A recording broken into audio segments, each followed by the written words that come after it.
할렐루야. 이 새벽에 하나님의 말씀을 사모함으로 나오신 우리 기쁨이 되는 교회 모든 성도님들을 축복하고 환영합니다. 오늘 우리에게 주시는 하나님의 말씀은 마태복음 7장 13절부터 20절까지입니다. 본문의 말씀을 제가 봉독하겠습니다. 좁은 문으로 들어가라. 멸망으로 인도하는 문은 크고 그 길이 넓어 그리로 들어가는 자가 많고, 생명으로 인도하는 문은 좁고 길이 협착하여 찾는 자가 적음이라. 거짓 선지자들을 삼가라. 양의 옷을 입고 너희에게 나아오나 속에는 노략질하는 일이라. 그들의 열매로 그들을 알지니 가시나무에서 포도를 또는 엉겅퀴에서 무화과를 따겠느냐. 이와 같이 좋은 나무마다 아름다운 열매를 맺고 못된 나무가 나쁜 열매를 맺나니, 좋은 나무가 나쁜 열매를 맺을 수 없고 못된 나무가 아름다운 열매를 맺을 수 없느니라.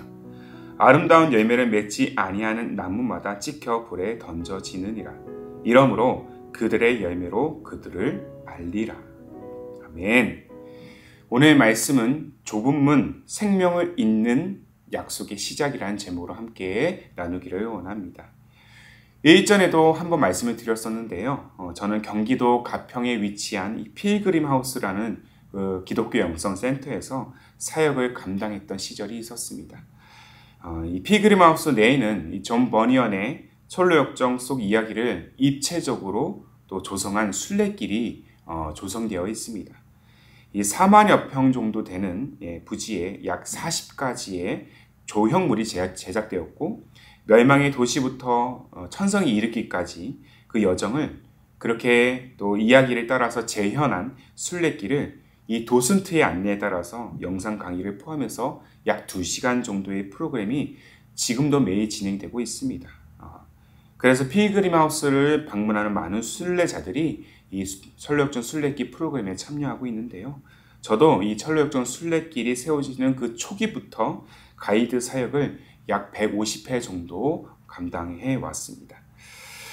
철로역정의 주인공인 이 크리처는 멸망의 도시를 떠나서 천성을 향해서 나아가는 여정 속에 수많은 인물들과 장소를 또 만납니다. 그 중에서도 이 크리스천이 반드시 지나가야 하는 관문이 있었어요. 그것이 바로 오늘 예수님께서 제자들에게 말씀하신 이 좁은 문입니다. 저는 제가 이 철로역정길을 안내할 때마다 이 프로그램에 참여하는 순례자들에게 이 좁은 문을 소개하면서 항상 이런 이야기를 했습니다. 이 좁은 문을 통과했다고 해서 여러분들 앞으로의 여정이 좋은 길만 있는 것은 아닙니다. 오히려 다른 길보다 더 좁고 협착하고 위험천만한 일들을 더 많이 겪을 것입니다. 그럼에도 우리가 이 좁은 문을 통과해야 하는 이유는 좁은 문을 통과해야만 우리가 가야 할 목적지인 이 천성에 다다를 수 있기 때문입니다. 이렇게 한번 믿음으로 이 문을 두드려 보시겠습니까? 라고 이렇게 안내를 드렸어요. 그리고 이 좁은 문 옆에 기록되어 있는 어제 본문 말씀이었죠. 마태복음 7장 7절의 하반절의 말씀을 함께 낭독한 후에 그 문을 열어서 순례자들로 하여금 통과하게 합니다. 이 마태복음 7장 7절 하반절 말씀을 다시 한번 보면 이렇게 기록되어 있죠. 문을 두드리라. 그리하면 너희에게 열릴 것이니. 오늘은 예수께서 두 종류의 문과 길을 제자들에게 소개하는 장면으로 시작이 되고 있어요. 이 제자도라는 단어를 여러분들 많이 들어보셨을 것입니다. 이 길 도자를 써서 제자도를 제자의 길, 또 제자가 가야 할 길이라고 정의를 하고 있습니다. 자, 오늘 본문부터 또 내일 본문까지 곧 마태복음 7장 13절부터 29절까지의 내용은 산상수훈 전체를 아우르는 결론 부분에 해당이 됩니다.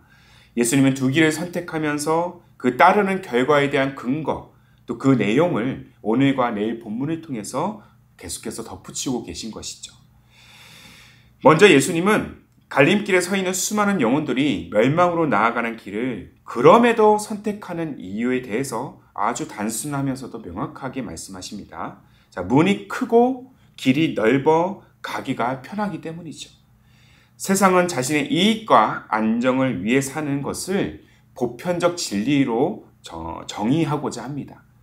그래서 부와 성공을 축적하고 이 자아 실현 등 인간의 욕구를 충족시키는 삶을 계속해서 거듭한다면 누구보다 행복하게 살 수 있음을 세상에서는 강조하고 있다는 것이죠. 그렇습니다. 어떤 면에서는 이 부와 성공, 이 자아 실현은 인간에게 행복과 안정과 또한 즐거움을 선사해 줄 수 있습니다. 그리고 누릴 수 있으면 우리도 누려야 합니다. 그러나 분명한 사실은 이러한 삶이라는 것은 영원하지 않다라는 것이에요. 이 널찍한 문과 문 구석구석에는 멸망으로 인도하는 문이라고 계속해서 우리의 삶의 길목마다 기록이 되어 있습니다. 누구나 영원한 삶을 원하지만 누구도 죽음의 문제를 해결할 수 없다라는 의미인 것이죠. 자, 이 죽음의 문제를 누가 해결하셨습니까? 우리가 다 아는 바와 같이 예수 그리스도입니다. 바로 예수 그리스도를 통해서만 이 죽음을 넘어서 영원한 생명의 길로 나아갈 수 있습니다. 다만 예수님은 이 생명의 길을 좁은 문, 좁은 길이라고 말씀하십니다. 자, 본문 14절이죠. 생명으로 인도하는 문은 좁고 협착하여 찾는 자가 적음이라. 예수를 믿으면 구원받고 영원한 생명을 얻을 수 있는데 왜 사람들은 좁은 문, 이 좁은 길을 선택하지 않는 것일까요? 그 이유는 구원의 길은 고난의 길이기 때문입니다. 그러나 이 고난이라는 것은 그저 우리 앞에 마주한 경제적인 그리고 외형적인 어려움에 의한 고난에 그치지 않습니다. 예수님이 말씀하시는 이 좁고 협착한 길이 가진 진정한 의미가 있다면 그간 하나님과 단절되어서 자기 마음대로 살았던 삶을 돌이켜 하나님의 그 주권 아래 하나님의 뜻을 따라 하나님을 주인으로 삼고 살아갈 때 찾아오는 고난이라는 것이죠. 생명의 길은 자아를 죽이고 예수의 사람, 하나님의 사람으로의 거듭남을 요구합니다. 다시 한번 말씀드릴게요. 중요한 문장입니다. 우리가 가고자 하는 이 생명의 길은, 이 좁은 길은 자아를 죽이고 예수의 사람, 하나님의 사람으로의 거듭남을 요구한다라는 것이죠. 자신의 욕심, 자신의 유익이 아니라 하나님의 만족, 하나님의 유익을 쫓아 하나님의 뜻을 따라 사는 삶을 의미하는 것을 바로 믿음의 여정, 바로 좁은 길이라는 것을 의미합니다. 그래서 수많은 영혼들의 눈에 생명의 길이 좁아 보이는 거예요. 위험해 보이는 것입니다. 죄로 인해서 단절된 하나님과 인간 사이의 그 간극을 차이를 줄여야 하는데 죄성, 바로 죄의 특성을 타고난 인간은 여전히 자기가 원하는 대로 삶을 살아가려고 하기 때문입니다. 그래서 좁은 문을 두드리지 않는 것입니다. 그러나 사랑하는 성도 여러분, 우리가 좁은 문을 통과하지 않고서는 결코 영원한 생명의 길로 나아갈 수 없다는 사실을 오늘도 기억해야 될 것입니다. 제자도 이 제자의 길이란 믿음으로 이 좁은 문을 두드리면서 나의 만족과 유익이 아니라 오직 예수 그리스도를 위해 사는 인생으로 나아가는 것입니다. 그래야 삶의 진정한 의미와 목적을 우리가 발견할 수 있고요. 유한한 세상을 넘어서 영원한 생명의 가치를 우리가 바라보고 그 가치를 실현할 수 있는 것입니다. 이것이 바울이 말하는 나는 죽고 예수로 사는 인생이 누릴 궁극의 유익이자 우리가 추구해야 할 생명의 진리인 것이죠. 자, 갈라디아서 2장 20절의 말씀, 여러분들 잘 아는 말씀이죠? 제가 읽어드리겠습니다. 내가 그리스도와 함께 십자가에 못 박혔나니 그런즉 이제는 내가 사는 것이 아니요 오직 내 안에 그리스도께서 사시는 것이라. 이제 내가 육체 가운데 사는 것은 나를 사랑하사 나를 위하여 자기 자신을 버리신 하나님의 아들을 믿는 믿음 안에서 사는 것이라. 아멘이십니까? 아들을 믿는 그 믿음 안에서 사는 것. 이 믿음이 곧 생명입니다. 좁은 문은 생명을 잇는 약속의 시작인 것입니다. 이를 위해서 예수님이 이 땅 가운데 오셨고 지금도 우리를 생명으로 인도하는 그 좁은 길로 계속해서 초청하고 계신 것입니다. 좁은 길로 나아가라는 예수님의 말씀에 기꺼이 순종하는 인생이 되기를 원합니다. 반면 우리는 넓은 길로 나아가라는 이 거짓 메시지들을 잘 분별해야 될 것입니다.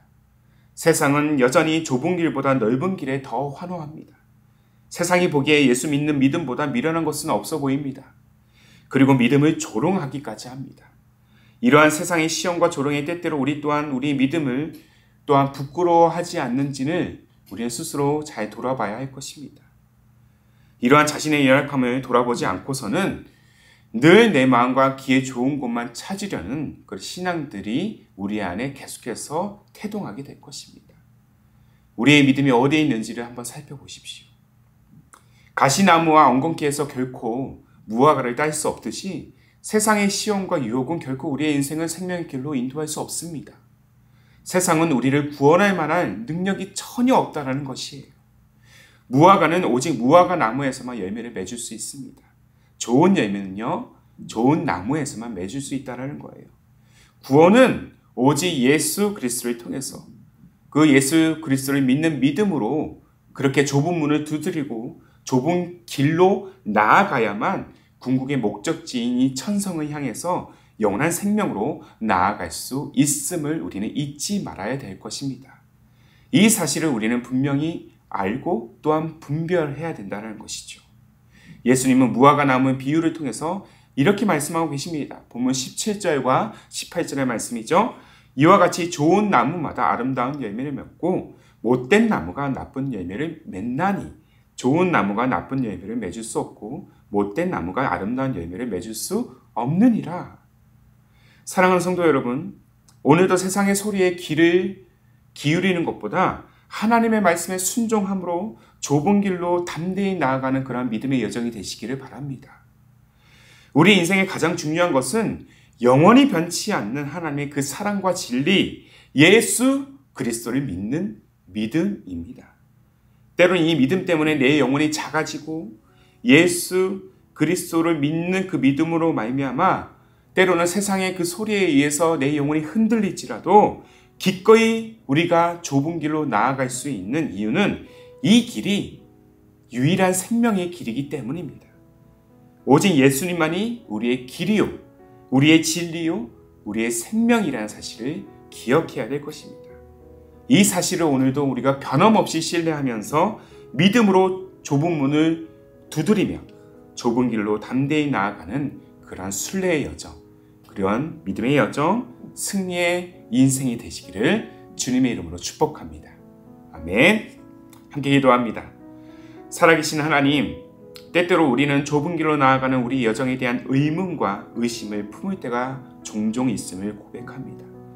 많은 이들이 보기에 우리가 걷는 이 믿음의 길이 미련해 보이기 때문에 우리 또한 믿음의 가치를 제한하려는 연약함과 교만이 있음을 우리가 다시 한번 돌아봅니다. 길이요 진리요 생명이 되시는 주님을 온전히 신뢰하지 못하는 우리 영혼의 주님 용서하여 주옵소서. 그리고 지금 이 순간 주님의 능력을 온전히 신뢰하는 단단한 믿음으로 서게 하옵소서.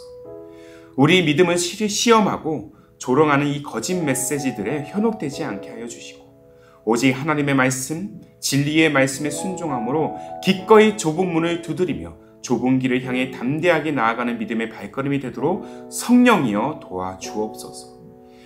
비록 우리의 인생이 비천에 처하는 순간이 거듭된다 할지라도 우리가 걷는 이 좁은 길이 생명을 잇는 하나님의 변치 않는 약속을 신뢰하며 오늘도 변함없이 이 좁은 길로 향해 나아가도록 인도하여 주옵소서.